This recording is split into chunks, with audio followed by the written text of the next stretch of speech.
Hey, what's up, everybody? Welcome back, and thanks for joining us. You're tuned into About Sparta podcast, brought to you by the good folks at New Amendment. You can catch us on Beyond Big Ten on YouTube, Spotify, and Apple Podcasts. And more importantly, you can find me at Raymar Morgan 2 and my guy Travis Walton at Travis_Walton_419 on all social media platforms. Trav, my dog. How was your weekend, man? What you been up to? And it was great. Got to get some time with the family, chill back. Just had some great time with the family, man. Got to relax, get ready for a big weekend. Got my tournament this weekend with the kids. Ooh, where the tournament at? It's in LA. It's the May hoop.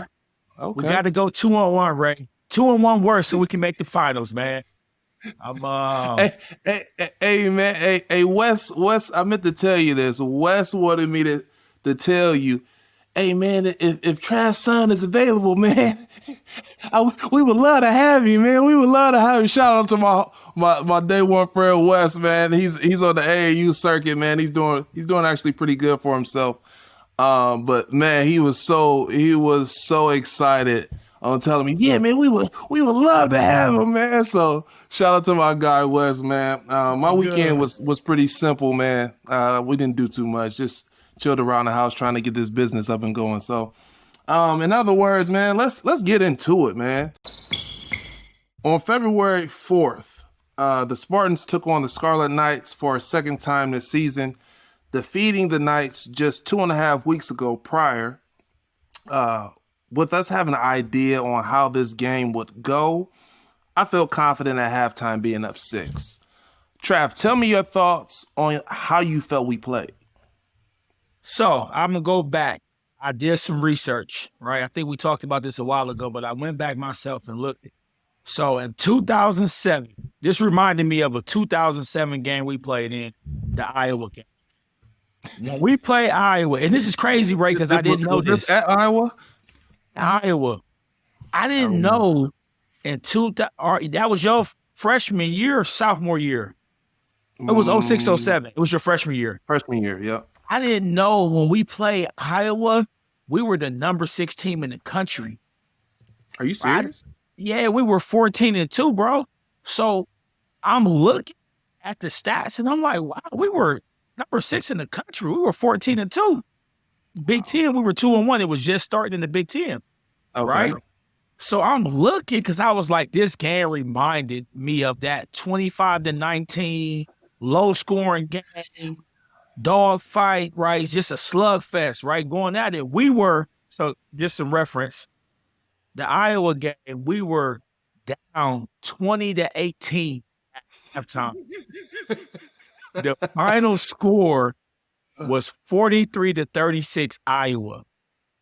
Wow. And I was like, yo, this was classic. So it reminded me of our game with last past game with Rutgers. It was a slugfest. It was a slugfest. Like that game was like just some bad turnovers, like some good defensive possessions, right? Like not a lot of great shooting. I think at one point in the time, I think it was at the 6:40 mark, it was 40 in the second half. It was 40-39. There was a stat that flashed across the screen. Both teams were 2 for 14 from the 3 and 12 for 44 from the field, identical.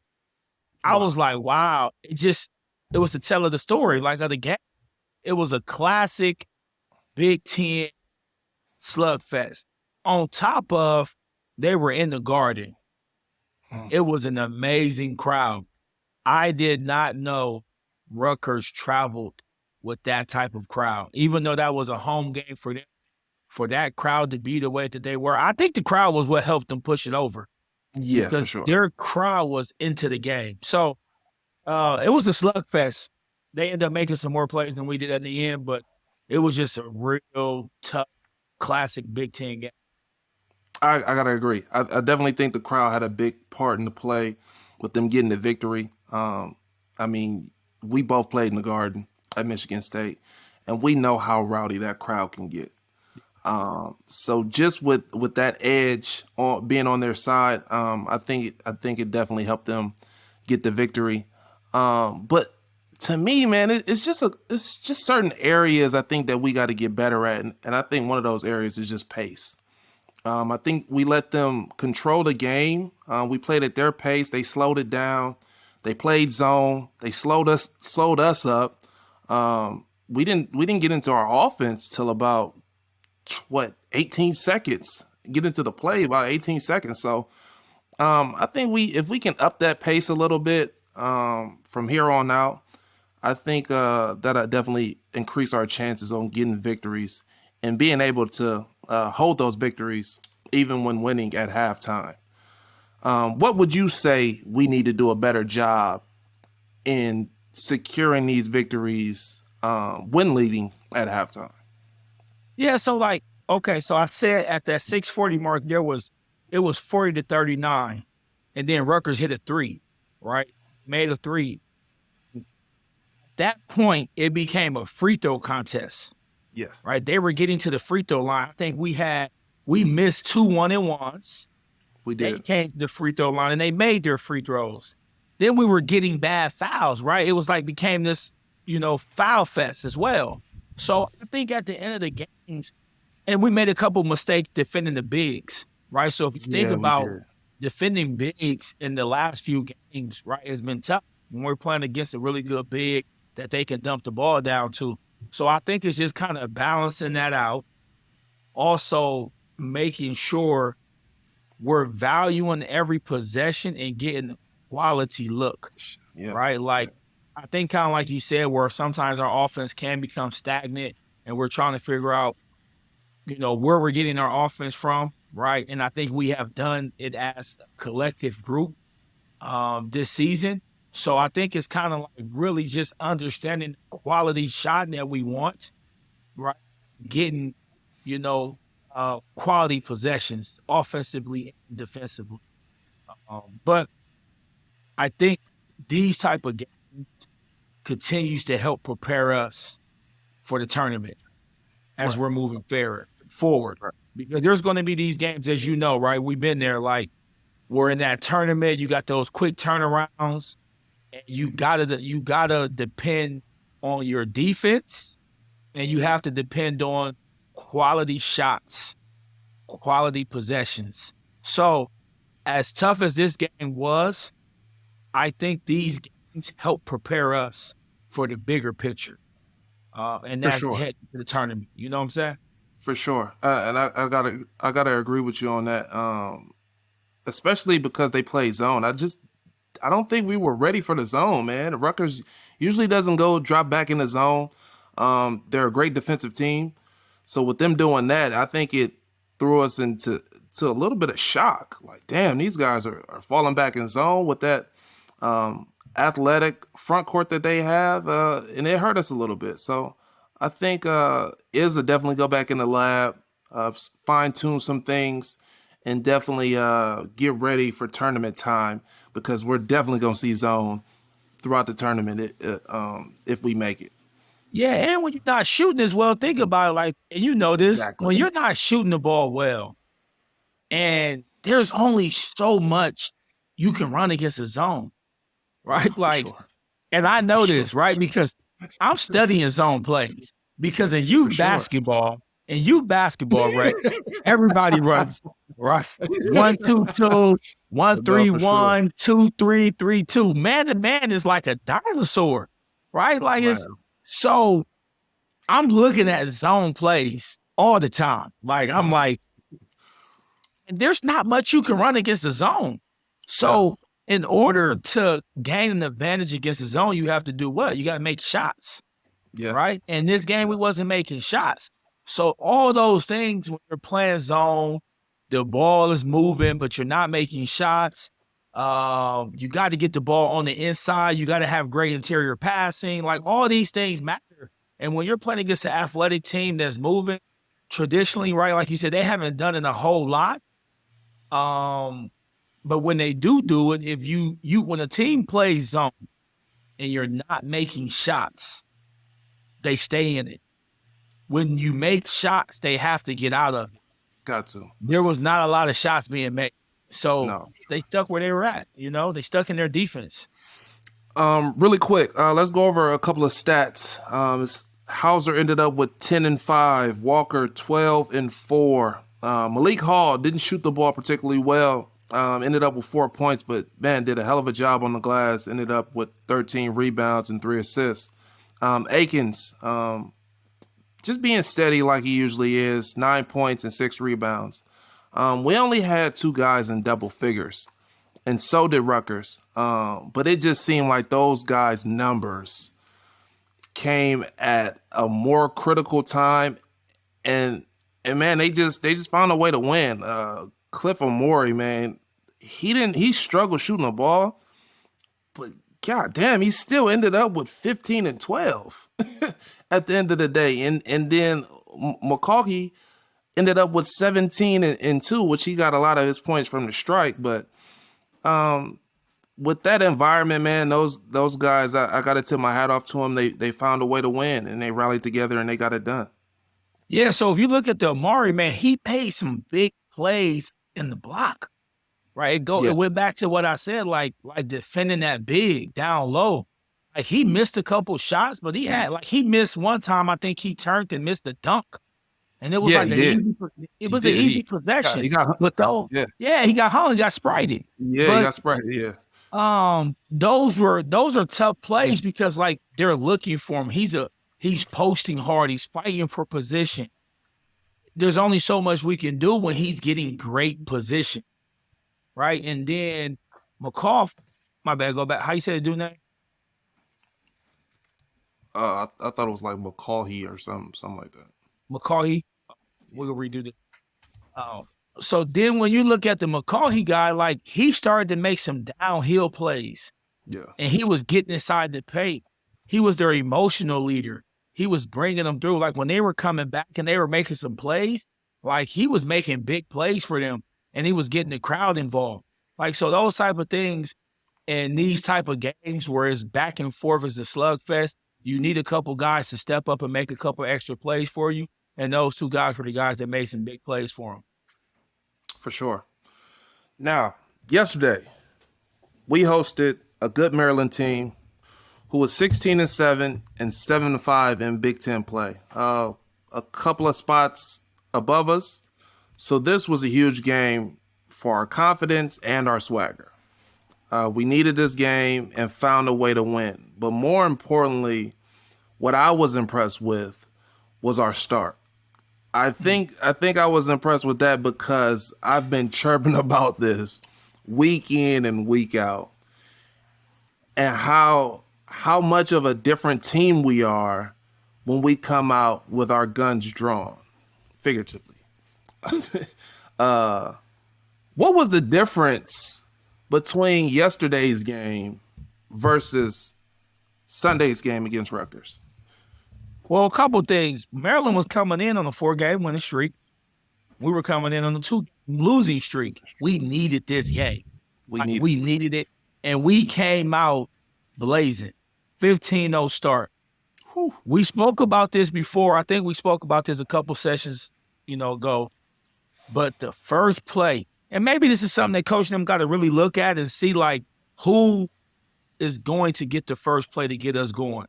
Joey came off a pin down, and he came off that pin down and got that shot. And I think it was an and one. And one, right at the free throw line. Right at the free throw line. Like, so I looked at that, and we know when Joey is playing well and having a good game, it gives us so much more momentum, right? Mm-hmm. It's like a different, like, vibe on the court. And even when you're watching it, you're feeling good. Like, all right, we're rolling now. Okay, Joey getting going.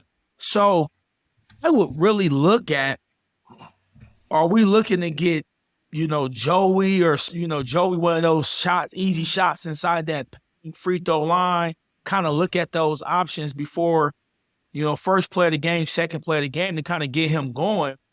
Because if he's going, I think it gives us a really good chance to win. I think the stats back that up. When he has played well, our team has, really played well most of the time. So I just loved how we came out. We had some great stops, and we just shared the basketball. It was a great start. It was our best start, I think, of the season, 15-0, and the way we came out and did it was great. For sure. And just to piggyback off you about Joey, man, I've been saying this pretty much all year. Joey's our X factor. Mm. He's a guy that plays the game the right way. He doesn't force shots, but we need him to get these shots up. When he's rolling, our team is almost unbeatable, but only when he's rolling. So I think we got to find a way to maximize his usage and get him some easy looks. Maybe whether it's in transition, getting him to run the lane or trail the play for an open three, or just to get it some easy ones, man. A couple of post ups early, just get him to see the ball go through the hoop. I think that will help us tremendously on our starts and just and keeping up that pace, man. That pace is huge for us. I think if we can maintain a fast pace, our chances are that much higher. Yeah, because like you said, Joey is his versatility is he can shoot the ball. You know what he does a really good job, and he had a player or two like this in the game.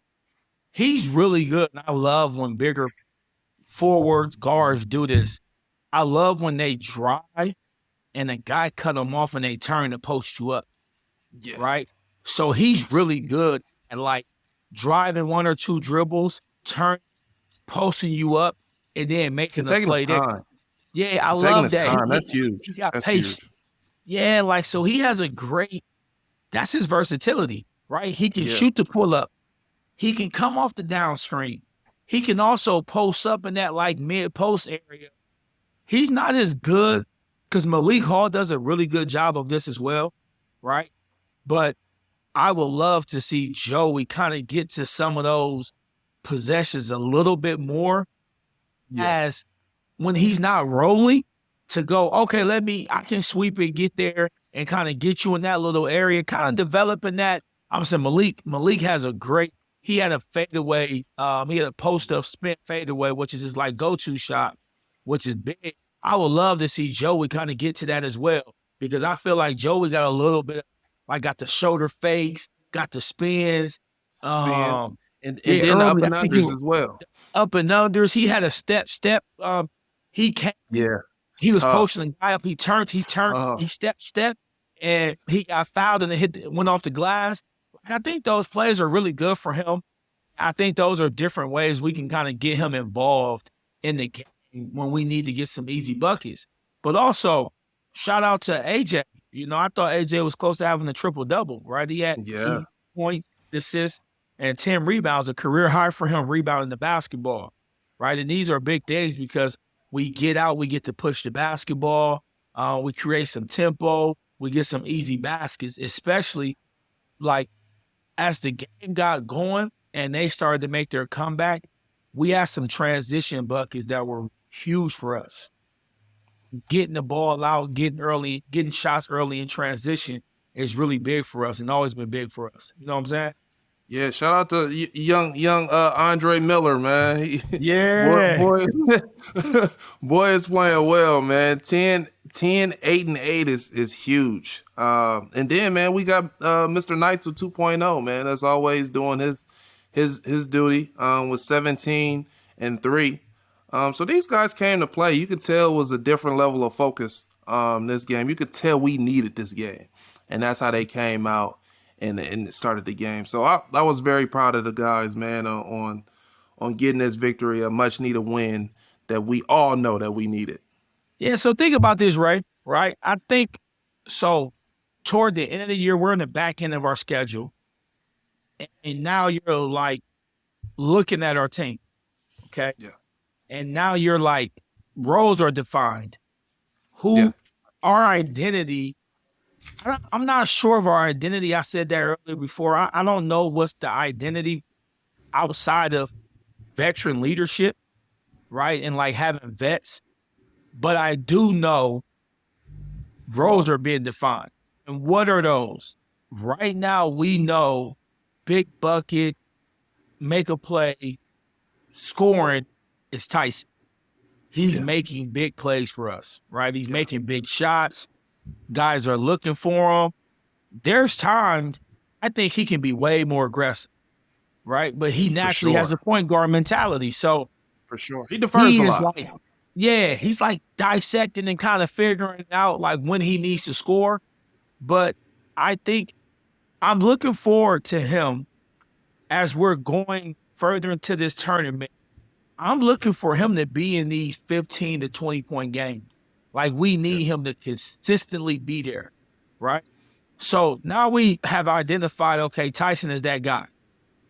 Now we know, okay, Joey is the X factor. And I totally agree with that. Like Joey is that guy where we need to get 10 to 20 points from you, right? And if we can get those points with you making a couple threes to open it up because he likes to shoot, he's a shooter, and we can open it up, now comes AJ as the engine, right? AJ is steady. We know what AJ doing. Like AJ is a Swiss Army knife, Andre Miller type, right? He can run it. He can give you some buckets.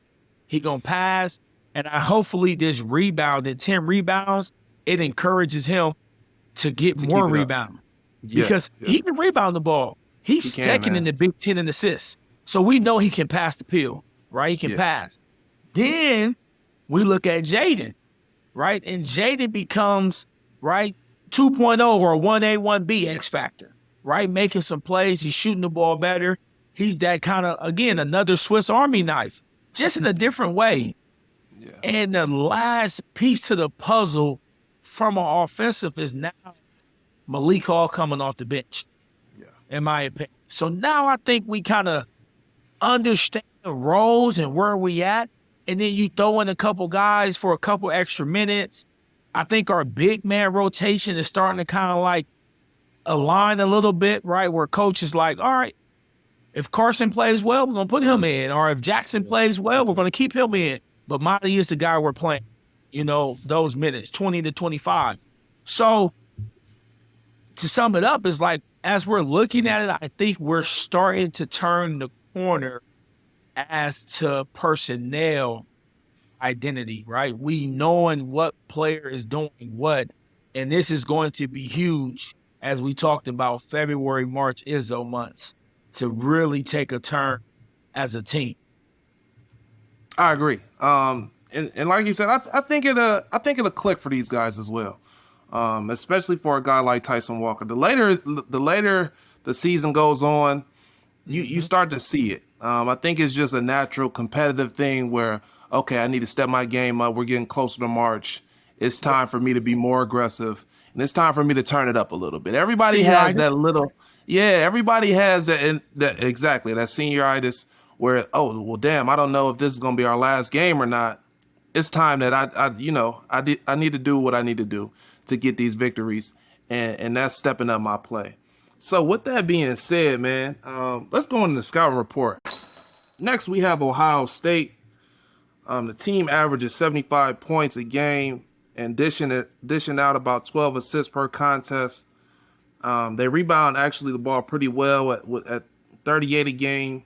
But they're not the best at protecting the ball. They have about 11 turnovers per game.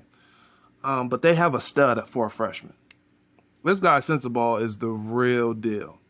The guy averages 17 and 3 and 5.6 rebounds. He's built like he just been fresh out of jail. I mean, what do we need to do to try to calm him down and keep him contained to get this victory? Well, I think we have to control the crowd, right? We're playing in Ohio State, and we know Ohio State is a tough environment to play. And I've always said this about Ohio State, and they always gave me that like NBA arena crowd type of feeling. No, for right? sure. Where it's like, because it's big inside there, like, and it's like, it's a lot of people, but they're not right on you. So it's not like a college atmosphere. It's like a little spaced out, but it's a ton of people in it. It's a ton of people. Great crowd.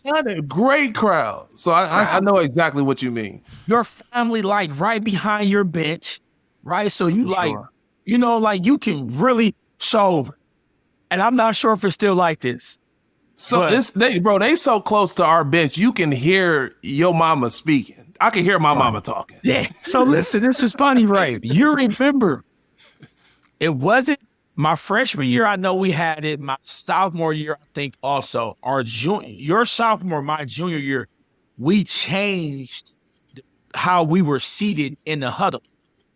We used to be facing our parents and our family in the huddle.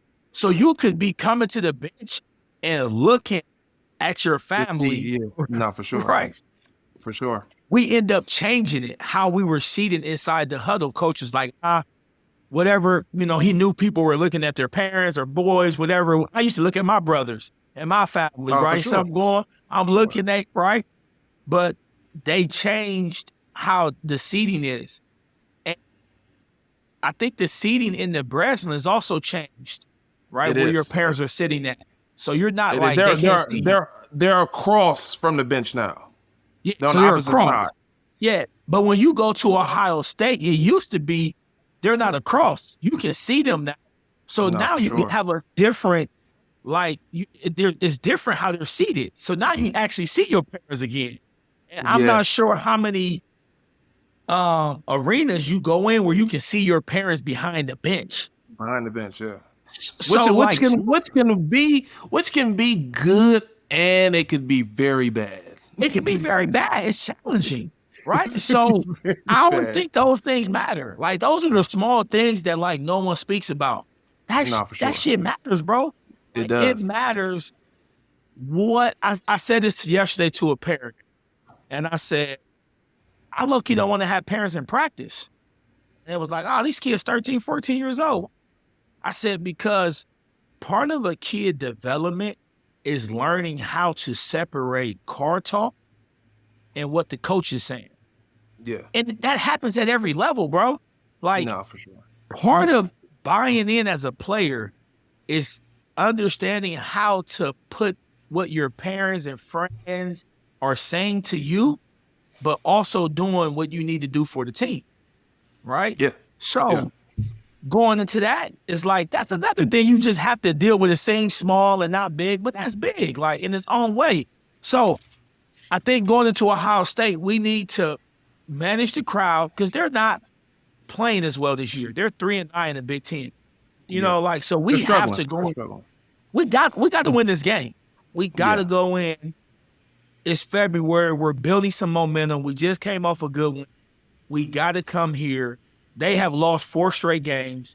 We can't have a letdown, bro. So we need our veterans to come in and step up and just say, hey, fellas, we are not losing this game. Exactly. We're going to figure out. We got to play. Yeah, I couldn't agree with you more. So it seems like, man, it's at that time of the season where we're looking a little bit forward and we're looking ahead towards March. Trav, do we make the tournament? If so, where are we seated? And where do you think we're going to end up by the end of the year seated in the Big Ten? And so it's crazy. So the first question, yes, I think we make the tournament. But I think these games that we must win, like Ohio State, we need to win this game. This is a must win. They're not in the tournament, not even considered last for in, last for out. They're not in, right? So we have to go in and capitalize off this. Also, the Big Ten is so tough. There is basically 2 games separating 9th place from 2nd place in the Big Ten. So every game matters, right? There's 4 teams tied for 3rd place at 7-5. Then you got Rutgers and Indiana both at 8-5, and we 7-6, right? So all these games matter. So you take us finishing strong in the Big Ten, then we head into the Big Ten tournament, right? And then we have to perform well there. We got to win 1 or 2 games, depending on. So go backwards. Depending on how we finish in the Big Ten, regular season will determine our seeding what day we play in the Big Ten tournament. Exactly. first day or second day matters because now It's we have to huge. win 1 or 2 games.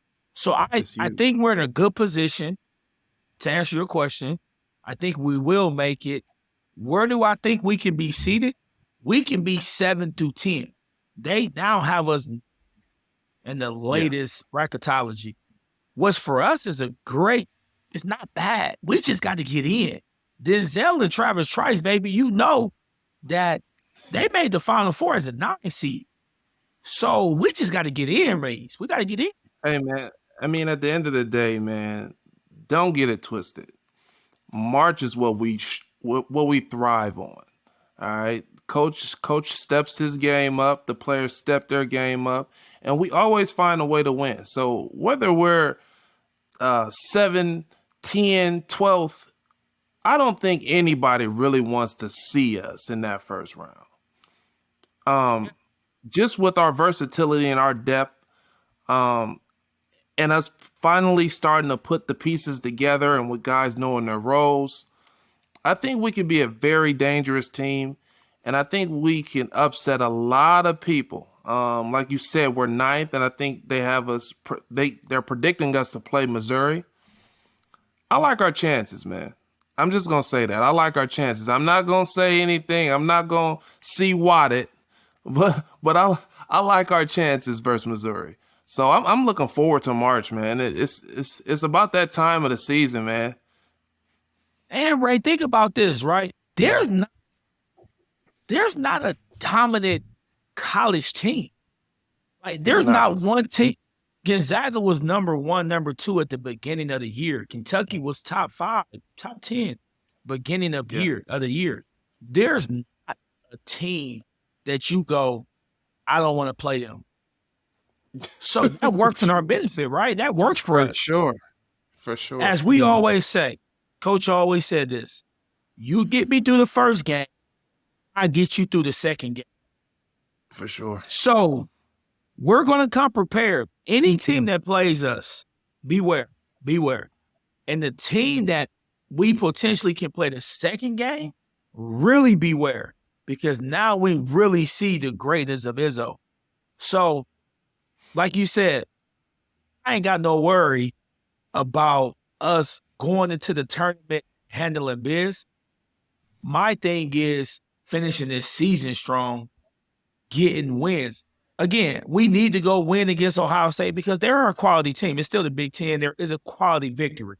So that is on our resume. So I just want us to finish strong, get these wins that win the games we must win, and start to build this momentum as we're heading into the Big Ten tournament and move from there.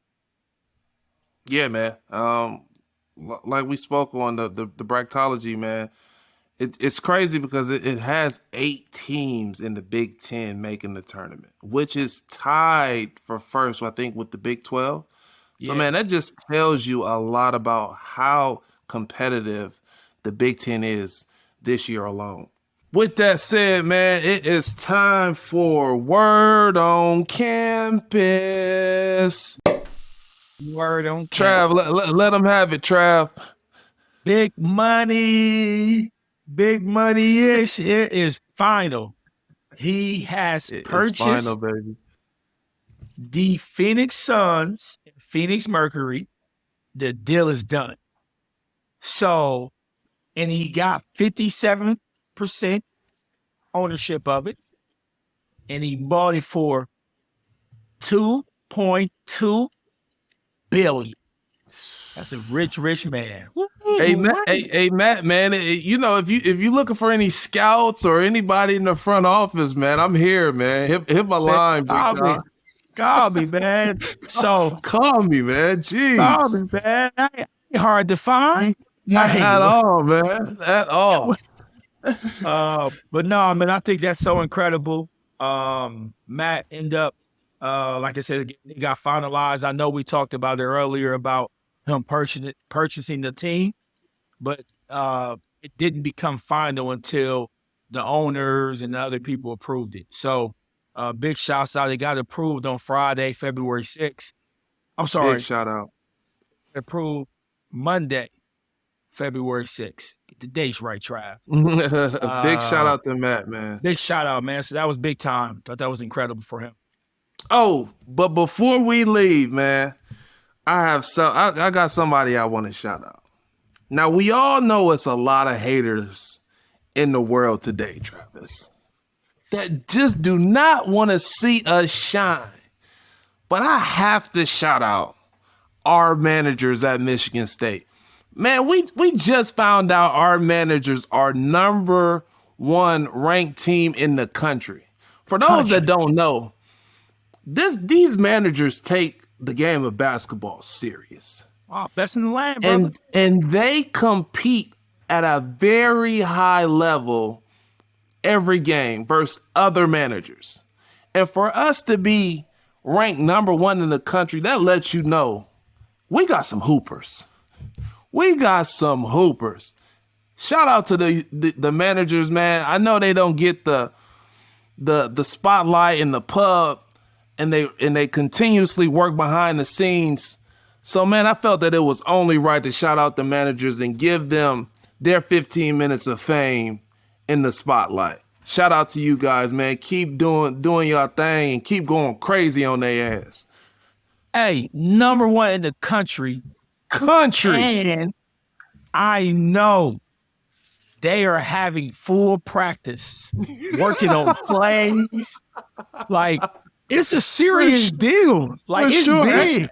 Hey, man, it's funny because you were in that realm at one point in time. Yeah. Trying to coach. So, man, if you could just give the viewers or paint that picture for the viewers on what that is like, man, that would be great.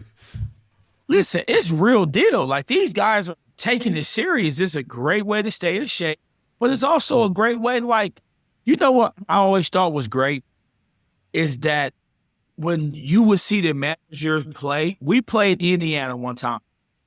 They came, and I was like, oh, we finna just hoop, like open gym style. They were out there running the offense. Trav, before I'm sorry to cut you off, but tell when do these games go on, and when do you guys play these games?